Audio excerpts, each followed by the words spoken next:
On today's show, I know kind of the conversation with sand greens is it's a dying sport, but I don't see it that way. I mean, like I said, I've got 15 kids out. 10 of my kids actually, that's about the only sport that they do is just golf.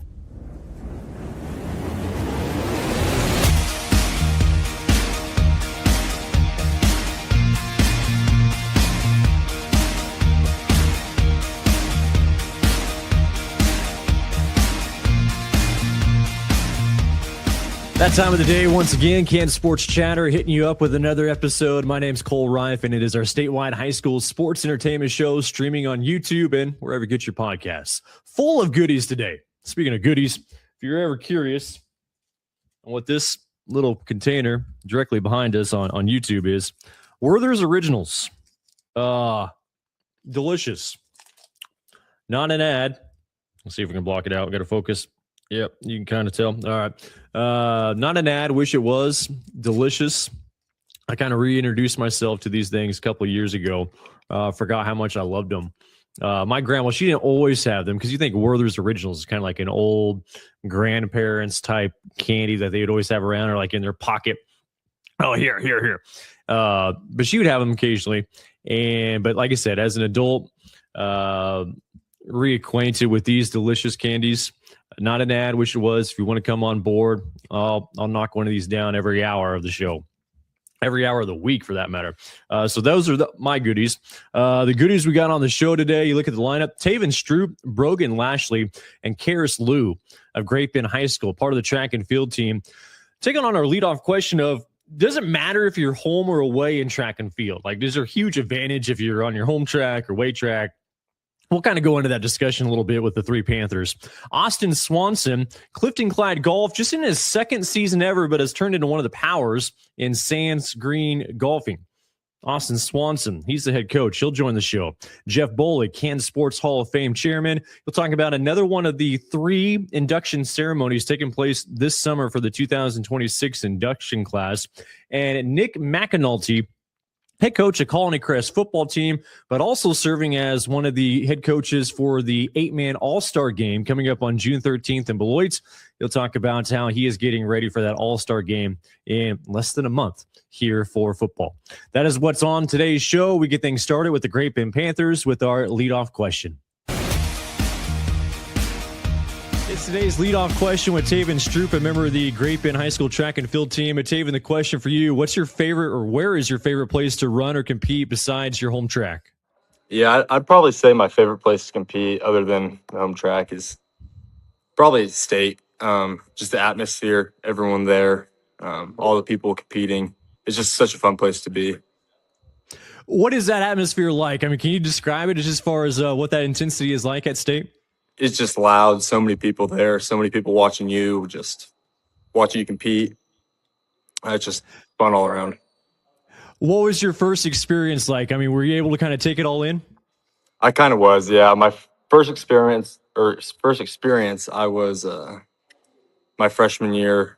I was a backup for the 4x8, and so I got to kind of just be there watching it all while my 4x8 ran, and I was there the next few years. So, all right. Ideal weather for you for track and field? Like, is there a certain temperature or a certain climate that you like the best? For sure. I'd say probably like not too warm, not too cold. I like a little bit of rain, just a little bit though, not too much, and no wind, I'd say. What are some of your goals this year individually? Individually, I want to get the school record in our 800. I want to medal at state, do the best I can there. And, yeah, that's probably about it.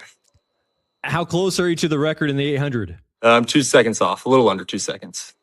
Nice. That's Tavon Stroup, a member of the Great Bend, a track and field team. It's today's leadoff question with Brogan Lashley, a member of the Great Bend High School track and field team. Brogan, the question, where's your favorite place to run or compete besides your home track?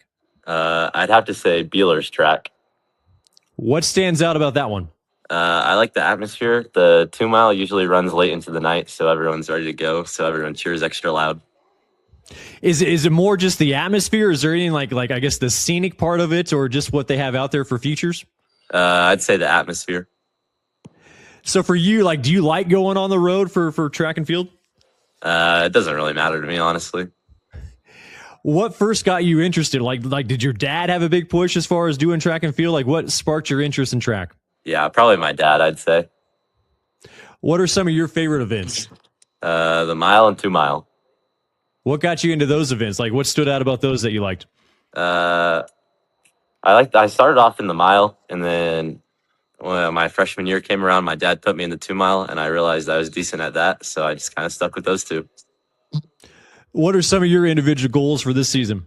To break 10 minutes in the 2 mile, and then to go 4:35 in the mile. So, like, how much effort are you putting in, especially even during like the off season, as far as your training is? This year for track, I've ran every day during the season, and during our winter conditioning, I got hurt, but I still ellipticaled every day to try and stay in shape.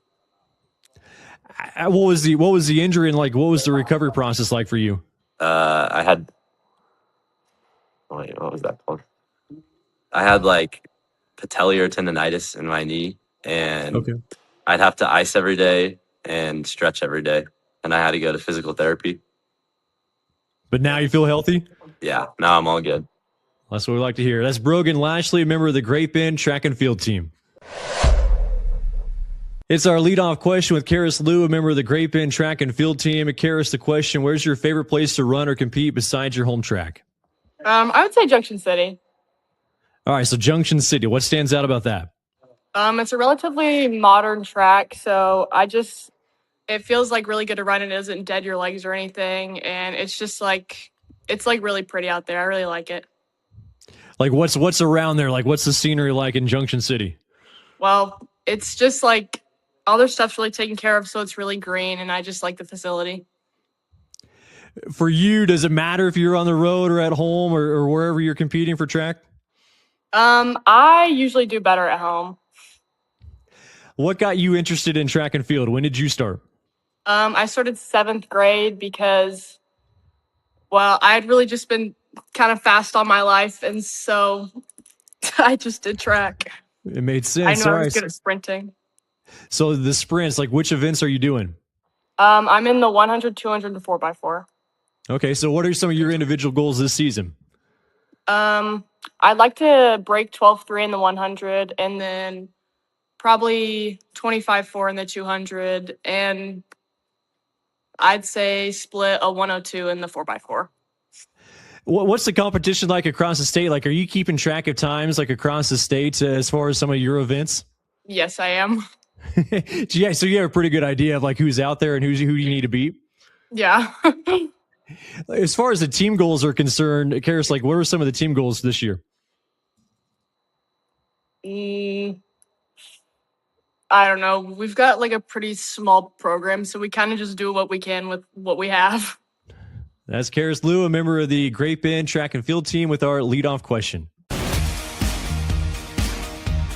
Again, appreciate the time from the Great Bend High School track and field team members, Tavon Stroup, also Brogan Lashley, and Karys Leu, all joining us here on the show. A couple of the sponsors, Meyers Enterprises, stand out from the noise, grow your business, schedule a free consultation. Also, Eastis Media. Follow Eastis Media on YouTube and Facebook to stay connected to everything Pratt, the voice of the Pratt High Greenbacks. Werther's Original. It's going to be a good show. Going to be a great show, or however long this thing lasts. We'll take a break. When we come back, Austin Swanson, head coach of the Clifton-Clyde golf team. He's on the program next. Here's a hard truth. If your business isn't using AI in its marketing, you've already fallen behind. But there's an advertising agency in Kansas that can get you back up to speed. That agency's name is Meyers Enterprises Media Research. The name sounds dry because the company's run by engineers, not salespeople. They use superior research and analytics that drive results with surgical precision. Marketing doesn't have to be a gritty battle in the trenches. Your business can win from the box. Visit their website, mediaresearch.agency, to learn more. Welcome back into Kansas Sports Chatter. We bring in our next guest, and that's going to be Austin Swanson. He is head coach of the Clifton-Clyde golf team. Coach, appreciate you joining the show. How has the weather treated you so far during the spring? Ooh, man, this Kansas weather, it's been a lot of hit and miss, a lot of windy days. It's hard to get out on the course and get a nice calm day out there, but we're adjusting. Like I tell the kids, the weather's pretty much the same for everybody, so we got to adjust with it and we got to go with it. Those adjustments for you and just golf in general. Let's start with wind. Like what are some tips, I guess, that you kind of take into your approach when it is an extra windy day, I guess? Oh man. See what you can do, adjust to the left, adjust to the right. I always joke, keep the ball low.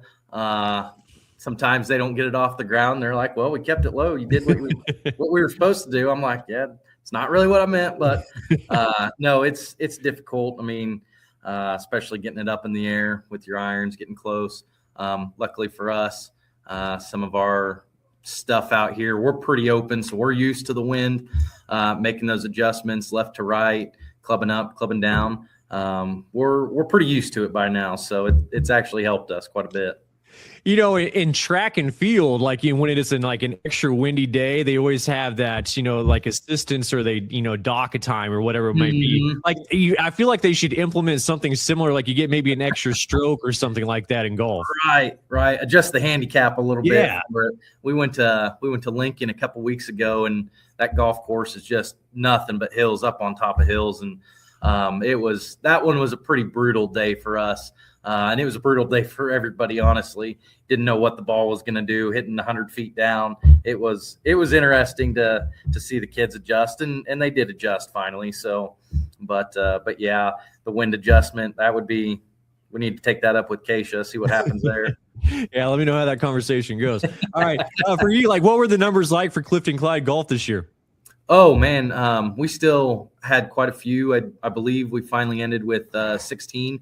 We're a little down from last year. Last year was our first year of golf ever here. And we had, I believe, 25 out, which is a huge amount. We had more out than the basketball team, than the track team, than the football team. And I think a lot of that was just kind of the kids wanted to see what it was all about. And so that was good to see them go out. But yeah, this year we've got about 15 out, and I couldn't be happier. I mean, I know kind of the conversation with sand greens is it's a dying sport. But I don't see it that way. I mean, like I said, I've got 15 kids out. 10 of my kids, actually, that's about the only sport that they do is just golf. I've got 5 tracksters there as well, but it is what it is. And like I said, I couldn't be happier with the numbers I have out. You mentioned, Clifton-Clyde starting up golf for the first time ever last year. Like, what was that process like? What kind of inspired that to get rolling? Oh man, it was actually a conversation that had transpired probably about 4 years ago. I was asked by some of the administration if I'd be willing to coach golf, and I said, yeah, I think I would. But those talks in the board meetings, they kind of stalled. There was a little bit more of a renewed effort, a push a couple years ago with some of these kids coming up. And so they finally got that through, and I've had nothing but support from the administration, from the board. Anything that I've pretty much asked for, I've gotten. And so I can't complain about anything like that. But yeah, it's a cool experience kind of building this program. You're a little intimidated at first because you start something up that has never happened. I mean, Clifton-Clyde, we've had a long history of some of these sports and athletes coming through here. And so I just kind of wanted to reach that threshold and start reaching that threshold. And I think we're well on our way there.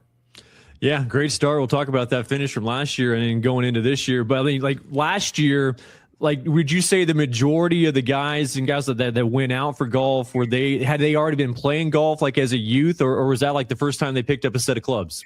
Yeah, I had quite a few. I probably had 3 golfers really that had really played golf a decent amount beforehand, and so that helped. I had a couple seniors last year, Oliver Nobert, Jack Scotchney. They had picked up golf since they were younger. They'd always told me they'd golf with their dads, and so that was good to see. That was a good foundation for us there.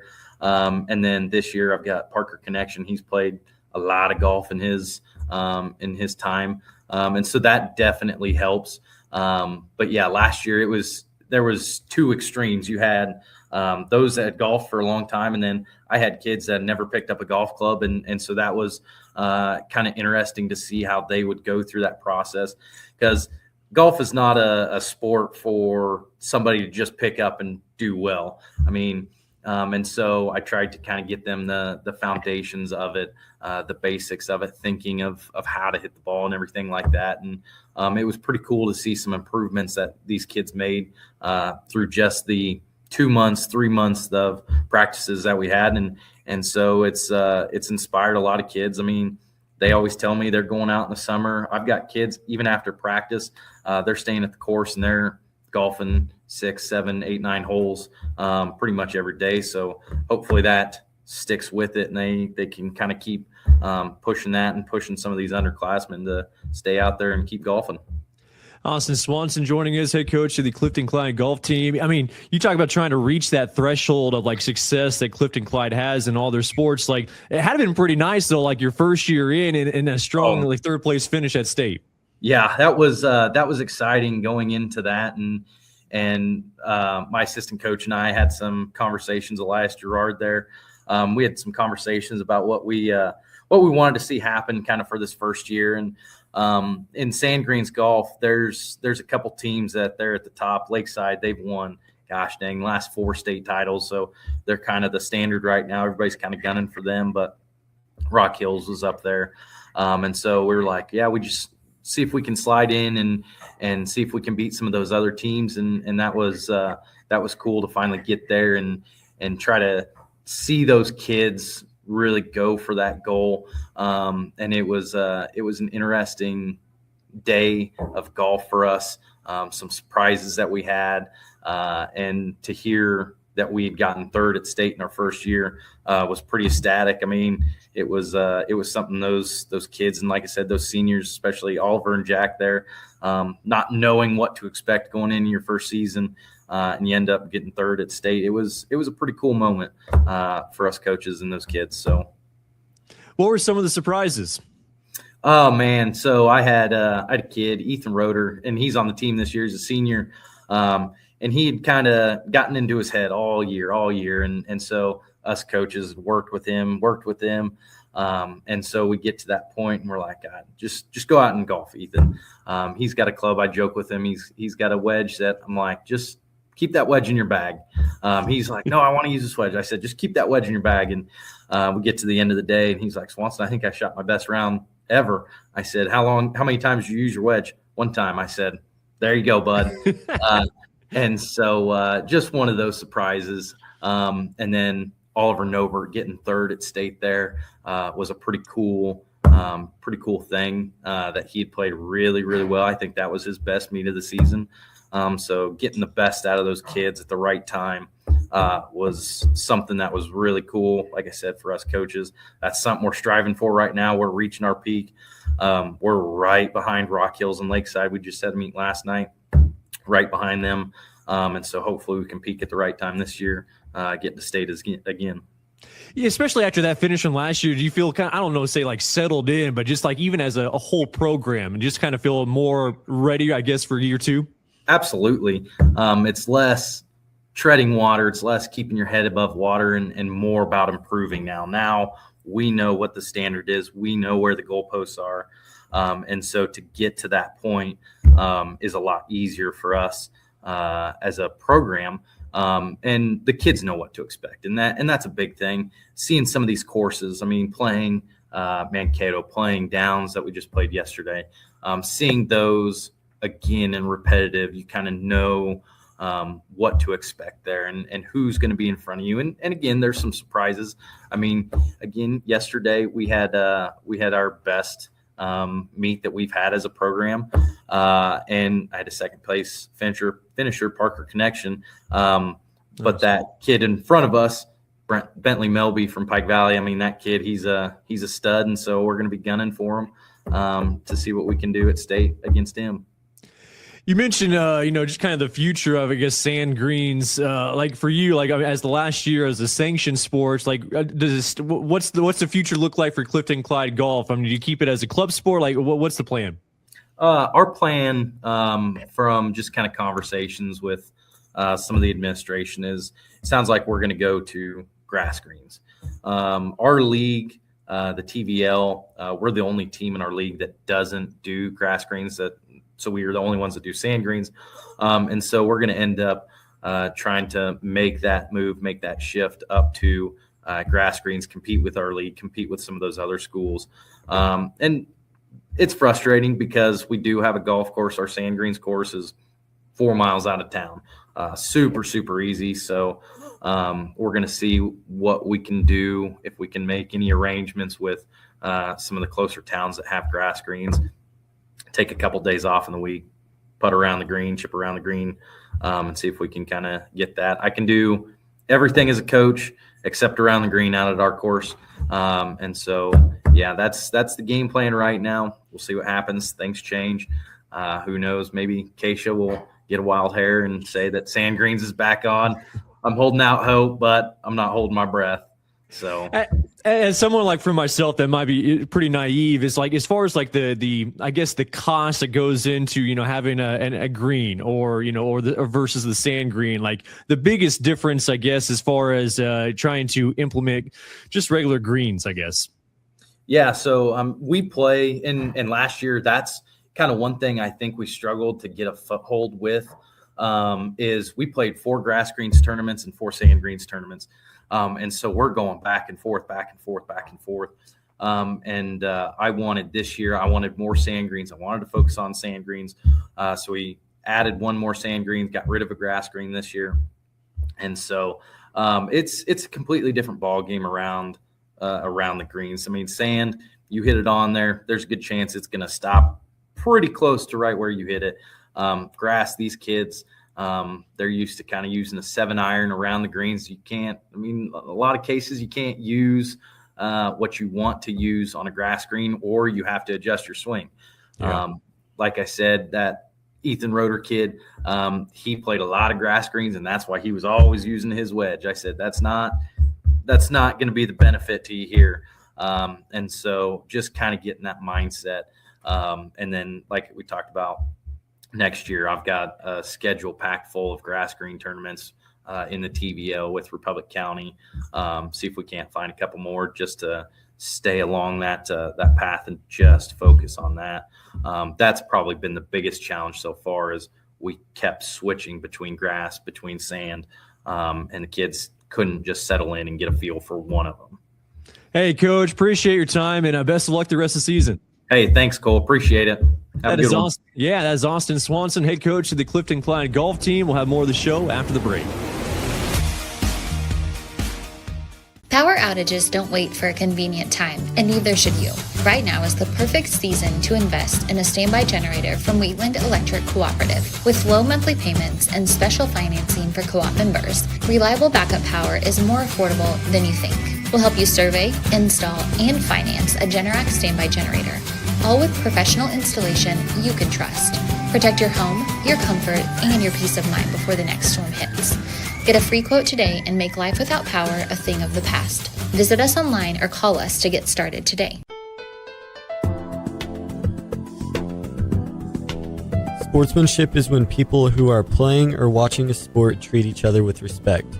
This is a reminder to be a good sport to your peers, coaches, opponents, fans, and the people officiating the game. Sporting events have a much better atmosphere when everyone involved is displaying good sportsmanship.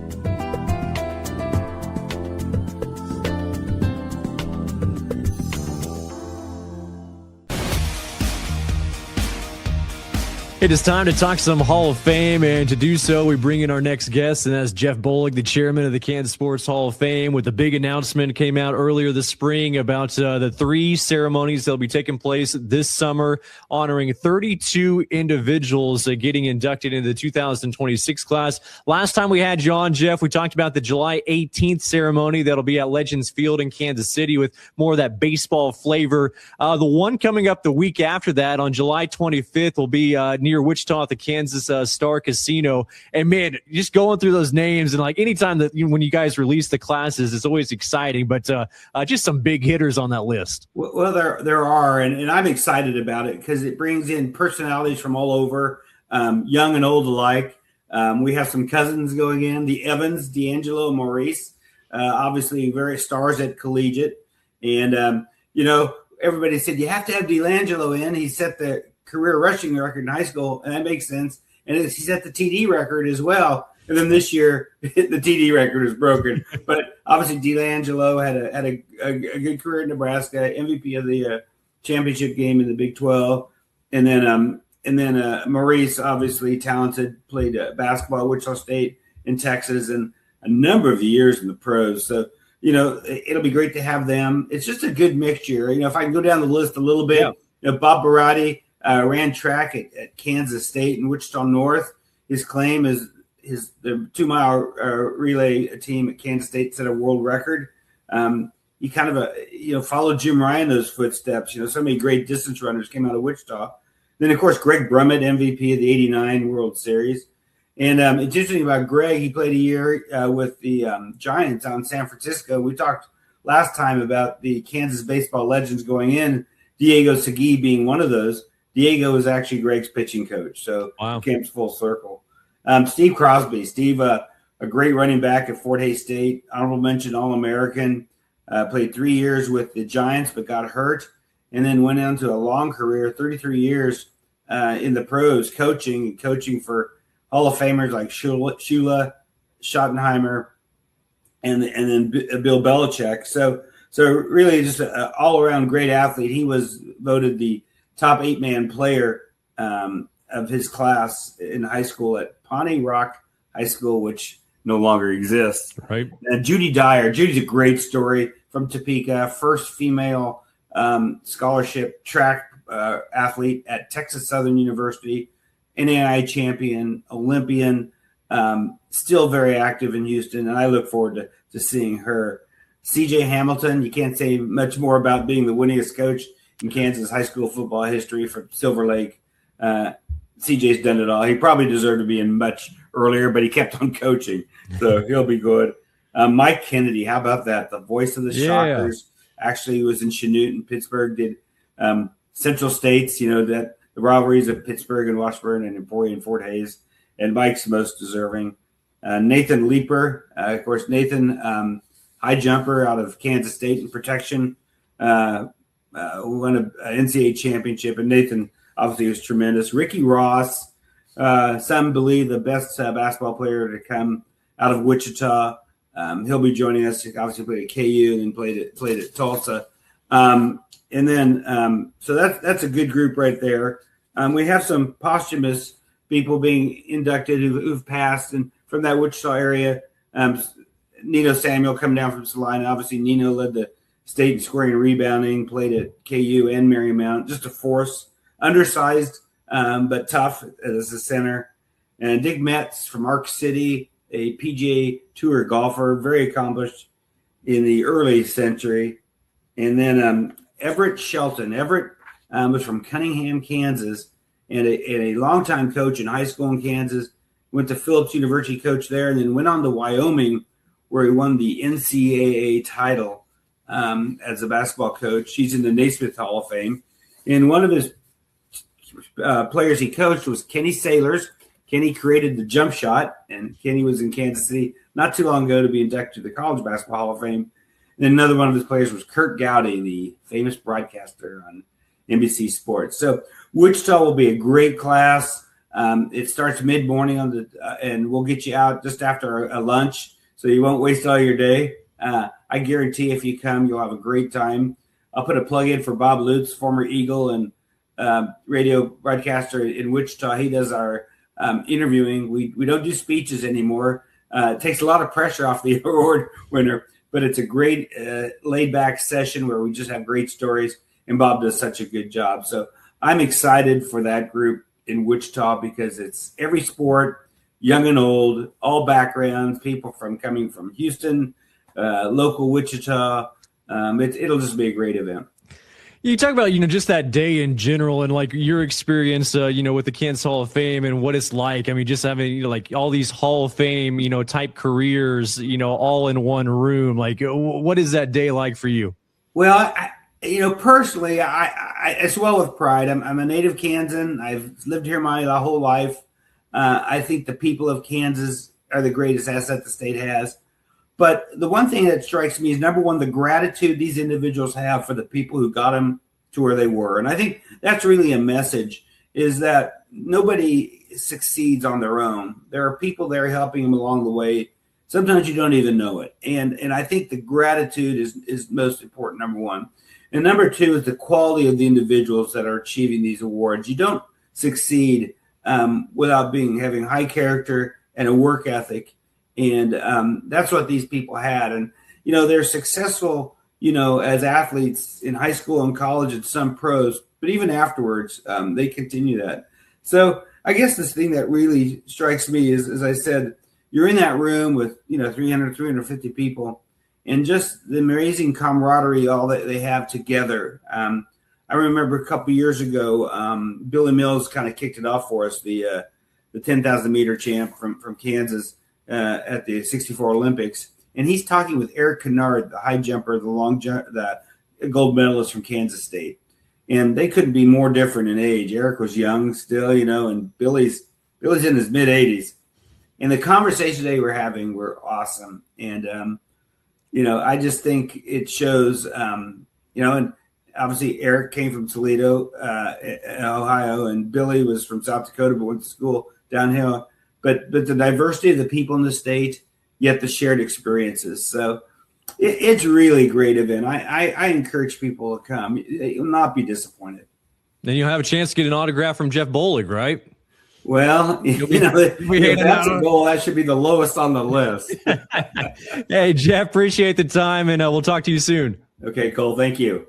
That is the chairman of the Kansas Sports Hall of Fame, Jeff Bollig. Don't forget about those 3 separate ceremonies coming up this summer: July 18th at Legends Field in Kansas City, then July 25th at the Kansas Star Casino near Wichita, and then August 16th about Sporting Park in KCK. We'll talk about that ceremony the next time we bring in a Jeff.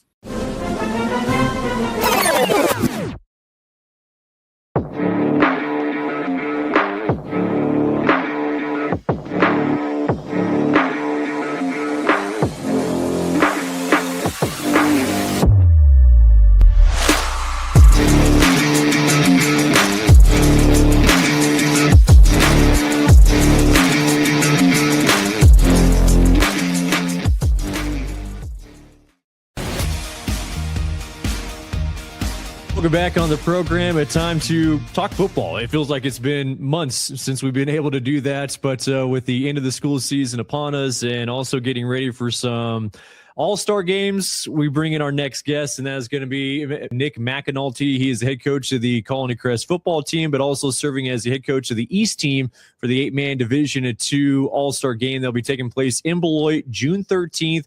Those 2 games that day, early morning game for the Division I game, and then the Division II game will kick off at 1:30 there in Beloit. Coach, appreciate you coming on the show. I mean, what are the steps you're taking right now, I guess, to get yourself ready for that game coming up in about a month?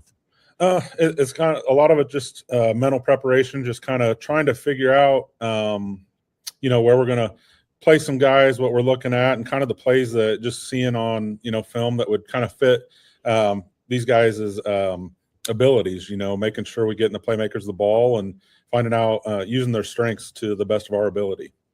What was it like kind of being able to see that roster come together as a coach?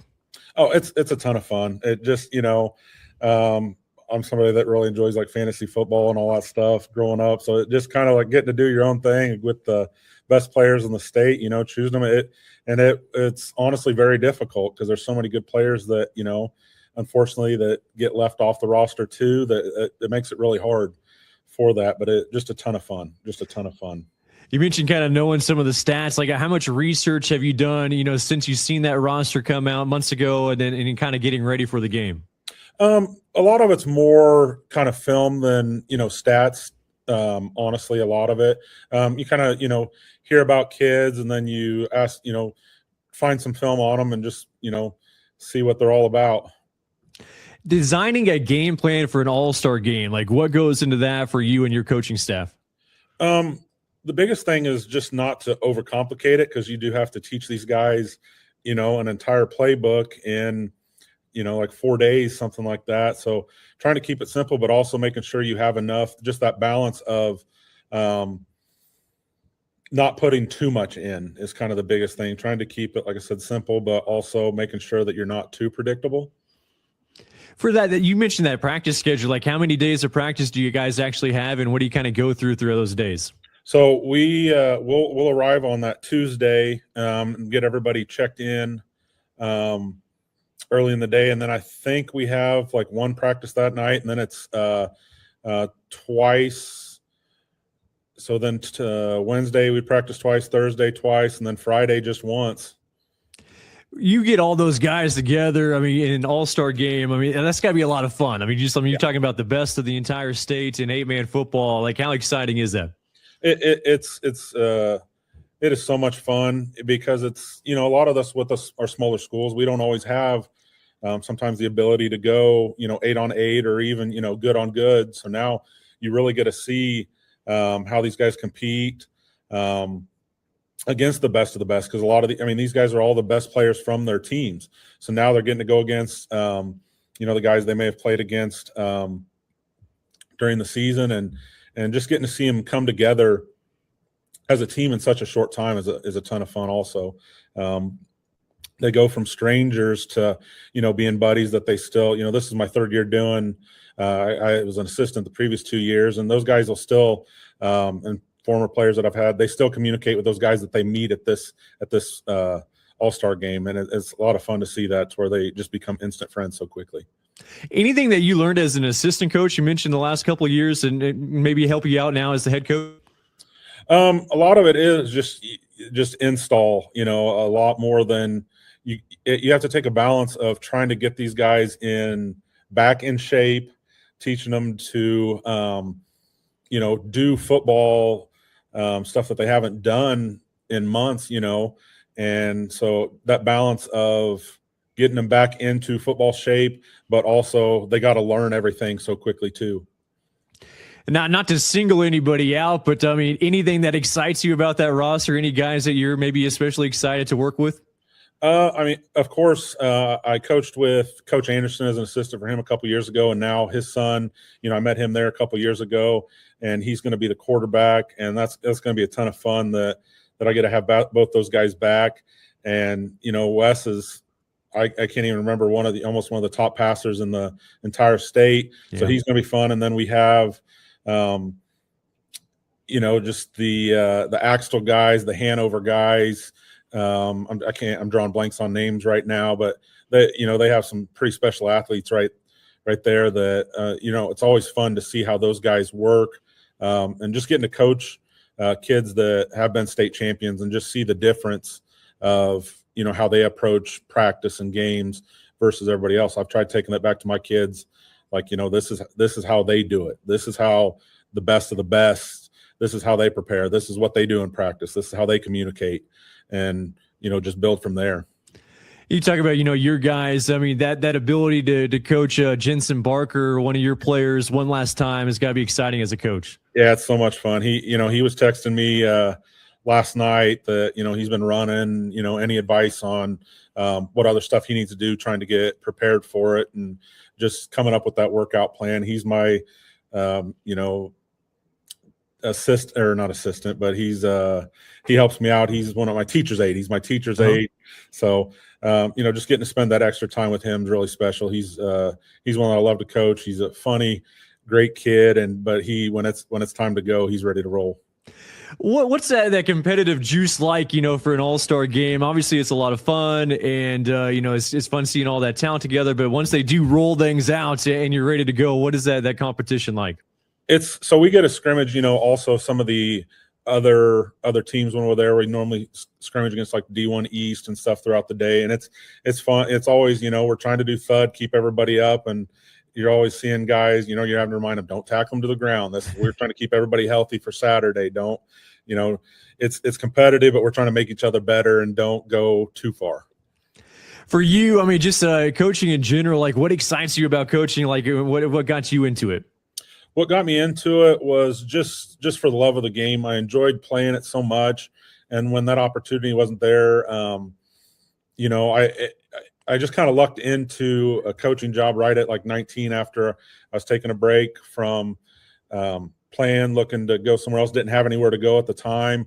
Ended up coaching a junior high team when I was 19 and loved it. I'd also coached some youth sports before that. Even during high school, I'd help out with my brother's teams. And I just love seeing, kids achieve what they're capable of. So many people underestimate themselves. So when they see that success, it's exciting. It's fun to bring joy to the sport. It's a tough sport. And so seeing kids, compete and doing something hard is a lot of fun. Hey, Coach, appreciate your time and have fun here in about a month. All right. Sounds good. Thank you. That is Nick McAnulty, head coach of the East team for the 8-man Division II All-Star game. That'll be taking place in Beloit on June 13th. Are you a person that's always on the go? You can still easily keep up with Kansas Sports Chatter with the audio podcast. Hear each episode on Spotify, Apple, or wherever you listen to your podcasts. Make sure to follow the Kansas Sports Chatter podcast. I'll just have you know that same Werther's original that we threw in at the beginning of the show, still going strong. Werther's Originals. Amazing stuff. Hey, big thanks to some of our sponsors for today's show. That's going to be Wheatland Electric with headquarters in Scott City. Let them help you survey and install a new home generator, that backup home generator. SPX Video Wall Solutions. They design, deliver, and install premium video wall solutions, transforming your space. And Barton Community College. Flexible classes, affordable tuition. Find out what drives you at Barton Community College. So many great catchy slogans that Barton's had over the years. All right, that is going to do it for today's show. Make sure you like and subscribe on YouTube. We'll be back at it with episodes on a Tuesday and Thursday.